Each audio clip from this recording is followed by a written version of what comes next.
Bom, eu alteraria muita coisa, né? Acho que eu errei muito, por isso até que eu acho até que demorou para a gente tomar a forma que tomou. Olá, meu nome é Silvio Maia, tenho 41 anos, eu sou CEO e fundador da Figo. Nós somos um prontuário eletrônico e sistema de gestão para clínicas e consultórios. Nós atendemos hoje desde pequenos consultórios até grandes redes de clínicas, franquias, operadoras de plano de saúde. Nós temos um prontuário eletrônico certificado e temos toda a gestão, desde o agendamento, confirmações de consulta, até também a parte financeira, controle de faturamento, estoque. Nós hoje somos um dos principais players do mercado nacional. Nós temos mais de 44 mil médicos usuários e mais de 6 mil unidades clínicas que utilizam diariamente o nosso sistema. Eu comecei minha carreira aos 16 anos. Eu trabalhava como estagiário no primeiro provedor de internet da Baixada Fluminense, aqui no Rio de Janeiro. E eu fazia websites.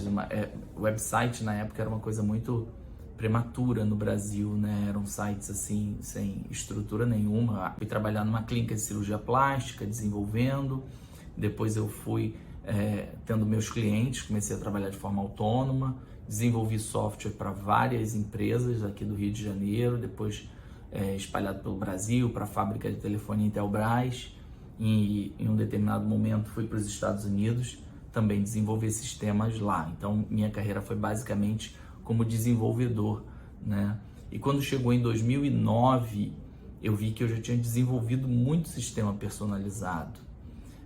E falei, poxa, tá na hora de eu ter um sistema próprio, né? De eu fazer uma recorrência própria. Falei, poxa, eu vou soltar alguns MVPs para poder ver se dá liga, né? Primeiro eu trabalhei o sistema para casas de câmbio, né? Dado que eu já tinha alguns clientes nessa área. Depois de um tempo, esse sistema teve uma mudança na legislação, onde os bancos teriam que passar a consolidar câmbio, e aí o sistema parou. Eu que já estava com vários clientes na época, o sistema parou de ter serventia, assim, da noite para o dia. Foi baixada uma lei pelo presidente que acabou com a utilidade do sistema, né? E aí eu fui para o segundo MVP, que eu acreditava mais que era o de empresa de freight forwarder dos Estados Unidos, né? Eu já estava com alguns clientes lá, me mudei para lá, mas não me adaptei ao país, né? Quis voltar para o Brasil, senti saudade da família, então abandonei esse MVP também. E aí fui tentar o construtor de site, mas o ticket médio era muito baixo e não tinha condições, porque eu tinha que fazer tudo e me sustentar também, né? Então eu tinha que fazer sistemas em paralelo ainda para os clientes, porque o size não era suficiente para pagar minhas contas. Então abandonei também o construtor de site. Então, ao longo desses MVPs se passaram aí 6 anos. Foi quando em 2015 eu falei assim, puxa, o Figo eu soltei o MVP junto com todos os outros, só sobrou aqui o Figo, os outros não se sustentaram. E o Figo Clinic, os médicos que entraram, mesmo sem ter muita divulgação, só com um Googlezinho que eu colocava super barato lá, eles entravam, começavam a usar e permaneciam. Eu falei, puxa, esse público é muito fiel, não tem churn, né? Na época nem se usava essa expressão churn. Falava, poxa, ninguém cancela, né? Acho que vale a pena investir nisso daqui. E aí eu comecei a trabalhar de forma mais efetiva o Figo Clinic, né? E aí em 2016 apareceu um dos clientes que era dono de clínica e ele apareceu como investidor anjo, quis investir no produto. Foi aí efetivamente que a gente começou a bombar, digamos assim, né? Porque ele falou, Silvio, o que você precisa para poder fazer esse produto virar efetivamente um produto, né? E eu falei, eu preciso conseguir me dedicar só a esse produto. E ele falou, ok, o que você precisa? Um salário? Então eu vou te pagar um salário e você vai se dedicar só a isso. Então foi quando eu reformatei todo o produto e recomecei, e aí com um foco especificamente no Figo Clinic. E aí, depois disso, em 2019, né, já trabalhando só esse produto, começaram a vir os clientes. Em 2019, nós começamos a ser procurados por alguns grupos de investimento, né? E fechamos com a DNA Capital, um dos maiores grupos de investimento em saúde da América Latina, né? E agora, em 2022, a Figo passou a fazer parte do grupo DocPlanner, Doctoralia, que está em 13 países hoje no mundo.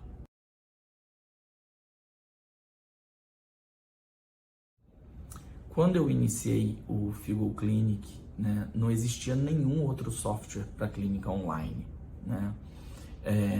E os que existiam eram arcaicos, eram offline, e não tinha nenhum que conseguisse cuidar de tudo, agenda, financeiro, faturamento. Então, quando eu vi que estava muito precário esse mercado, né, falei, poxa, o médico atende em vários lugares, ele usa Excel para controlar as finanças, ele usa um outro sistema de TIS para mandar XML, vamos colocando, né, aquilo que até começou, né, sendo uma coisa mais assim para prontuário, para agenda. Eu falei, puxa, dá para incrementar muita coisa. Eu tinha muita experiência com desenvolvimento de sistemas, eu já sabia fazer a parte financeira e tudo mais, então fui aplicando tudo isso no Figo Clinic.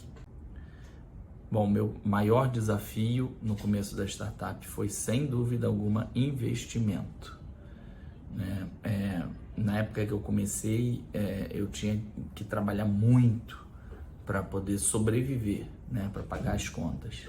Então, não tinha essa coisa que hoje tem de investidor para tudo, fundos de investimento naquela época, né? E eu também era de uma realidade muito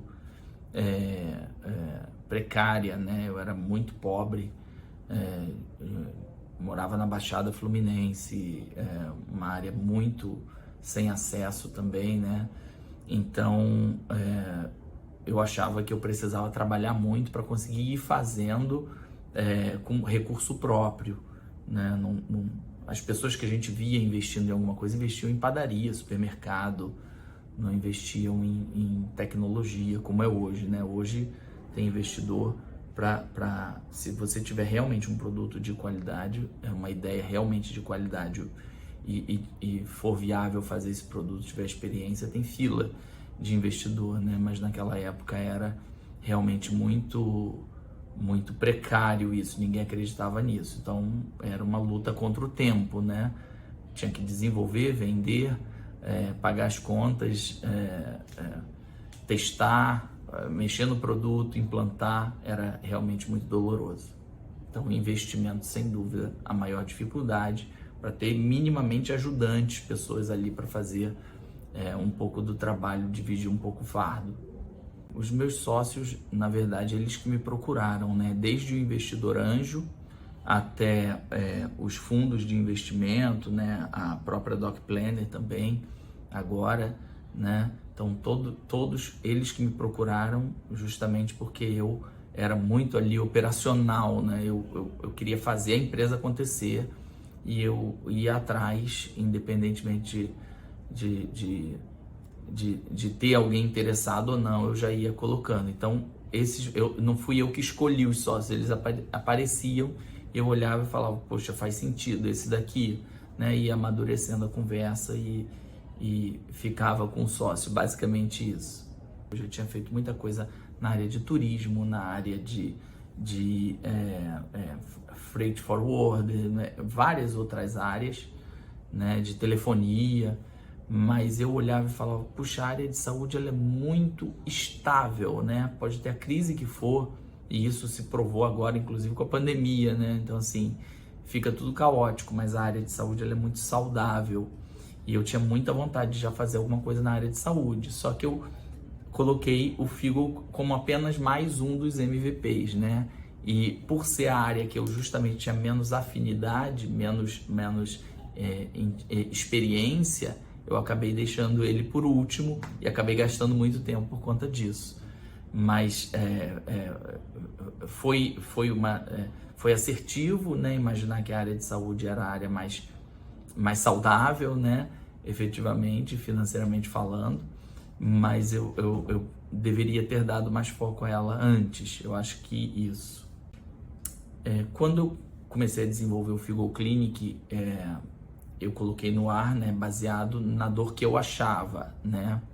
E o produto ele acabou mudando muito, porque os clientes eles iam me procurando e falando, poxa, mas isso daqui, o teu conceito está até bom, mas isso daqui poderia ser assim, poderia ser assim. Como eu tinha essa experiência de ficar dentro do cliente, era tudo praticamente eu falava, então eu vou aí na sua clínica. Eu ia para a clínica e eu desenvolvia o produto de dentro das clínicas. O cliente reclamava, eu ia na clínica e ficava lá desenvolvendo. Foi bem assim o começo. Então acabou que se encaixou bastante para a dor do cliente, porque eu forcei isso, eu adaptei para ser exatamente um produto que resolvesse a dor do cliente, né? E de dentro da clínica mesmo. Bom, quando eu vi que os clientes não saíam, né? Eles entravam, né? Eu já tinha testado vários outros produtos de outros segmentos que não haviam dado certo. E durante esse tempo as pessoas entravam no Figo Clinic, testavam, contratavam e não cancelavam. Era um valor muito baixinho que entrava de mensalidade, porque eu não escalava aquilo, né? Eu não focava no produto, mas mesmo assim eles não saíam. Então eu falava, poxa, então se eu jogar toda a minha força aqui, ao invés de eu ter esse X, eu tiver 100X, esses 100X não saem, eles só incrementam, eles crescem. E aí, quando eu comecei a focar só nisso mesmo, e ainda começaram a vir os investidores procurando, eu falei, putz, esse realmente é o produto, eu vou focar só nisso daqui. A gente começou a escalar mesmo uns 2 anos depois que o investidor anjo entrou, né? Que eu considero que foi até rápido. O que demorou muito foi da minha primeira versão lá atrás, porque eu acabei não focando, né? Mas de quando eu falei, puxa, vai ser Figo Clinic e entrou o investidor anjo, a gente refez todo o produto, né? A gente deu o mínimo ali de profissionalismo para a empresa, o mínimo que era o que podia, né? Depois de alguns meses começamos a contratar estagiário, né? E aí a empresa começou a tomar forma efetivamente. Então, uns 2 anos depois que entrou o investidor anjo, que aí foi o tempo de eu refazer todo o produto, de eu ir para o mercado vender e tudo mais, e aí começaram a entrar os primeiros clientes, foram indicando, aí é que começou a escalar, uns 2 anos depois do investidor anjo. Eu muito peculiar porque fui eu praticamente sozinho, né? Para não dizer que era sozinho, eu tinha minha esposa me ajudando, que na época era namorada, né? Então ajudava com coisas gerais, serviços gerais, agendar uma visita para eu ir lá vender, porque eu tinha que fazer tudo. Então era eu sozinho. Depois do investidor anjo que a gente conseguiu contratar alguns estagiários, mas basicamente foi sozinho. Eu alteraria muita coisa, né? Acho que eu errei muito. Eu teria, sem dúvida, errado menos se eu tivesse, por exemplo, feito uma boa pesquisa de mercado, porque eu teria deixado de gastar tempo em outros produtos que eram muito mais nichados, né? Que tinham um mercado muito regulado, então não teria investido o meu tempo, né? Que era o meu maior ativo, eu não teria investido tanto tempo em coisas que não... Então, assim, uma pesquisa de mercado de fato, de longe seria de cara para poder escolher os melhores MVPs para trabalhar, né? Também teria priorizado mais ou talvez ficado só com esse MVP, né? Acho que eu também errei muito porque eu persisti muito tempo em negócios que eu via que iam ser mais dolorosos de darem certo. Então acho que eu acabei dando murro em ponta de faca durante muito tempo, com aquela coisa de ser persistente, acabei não enxergando algumas coisas, tipo, você tem que saber a hora também que você fala, opa, peraí, não deu aqui, tá na hora de pivotar, né? Acho que eu gastei muito tempo com isso. E eu teria utilizado mais meu tempo também para buscar investidores, né? Acho que eu trouxe para mim uma carga muito grande, que era, não, eu vou fazer e depois que eu fizer, se alguém aparecer como investidor, né, os investidores vão aparecer, enfim. Eu não acreditava que botar o projeto no papel e ir com a malinha embaixo do braço para procurar alguém, eu acreditava que ninguém ia se interessar por isso. E sempre tem alguém ali disposto a te ouvir e a começar junto contigo. Então, acho que eu acabei sendo muito solitário e por conta disso também isso refletiu em levar mais tempo para chegar nos resultados. Então, acho que é isso. Hoje, graças a Deus, somos um dos principais players do mercado. mas eu tô com 41 anos, poderia ter sido talvez com 30, se eu tivesse sido mais assertivo nesses pontos, né?